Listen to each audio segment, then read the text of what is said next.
স্কুলের অটল tinkering lab এর আজ তৃতীয় দিন। শুরু হচ্ছে ব্লুটুথ ডিভাইস এর মধ্য দিয়ে, যা কম্পিউটারে প্রোগ্রাম তৈরি করে মোবাইল এ আরডিনো ব্লুটুথ কন্ট্রোলার এফ এর মাধ্যমে লাইটকে অন অফ করা হয়। দেখো, light off, light on, light off.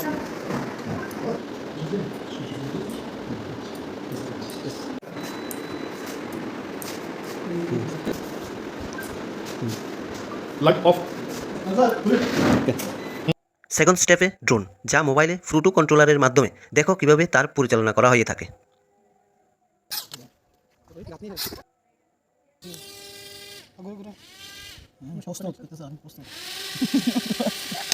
Third স্টেপে রোবট, যে সিস্টেমটা আজ একটা গাড়ির মাধ্যমে দেখানো হয়েছে, যার প্রতিটা কানেকশনকে গ্লু গান এর মাধ্যমে প্লাস্টিক ঝালাই করে নেওয়ার পর কম্পিউটারে প্রোগ্রাম তৈরি করে সেন্সর সিস্টেম এর পার্টস লাগিয়ে কিভাবে পরিচালনা করা হয় দেখো।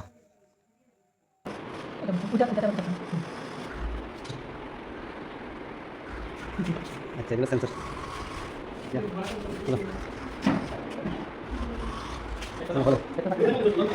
ফোর্থ অর্থাৎ সর্বশেষ স্টেপ এ 3D প্রিন্টার, যা টিঙ্কার ক্যাড নামক অ্যাপস এর মাধ্যমে কম্পিউটার এ 3D প্রিন্ট করে লোড করা পেন ড্রাইভ প্রিন্টারে লাগিয়ে সুইচ অন করলে যা প্রিন্ট করা তা প্রিন্টার বানিয়ে উপস্থাপন করে দেয়। দুঃখের বিষয়, প্রিন্টারে পাওয়ার আসে না বলে এমনকি সময়ও অনেক হয়েছে দেখে ট্রেনার আরেকদিন করবে বলাতে আগের বছরের তৈরি করা জাহাজ দেখিয়ে শেষ করলাম আজকের ভিডিও। ধন্যবাদ। 10টা একসাথে প্রিন্ট হবে, নিচের থেকে উপরে যাবে, রাইট থেকে লেফট বা লেফট থেকে রাইট যাবে।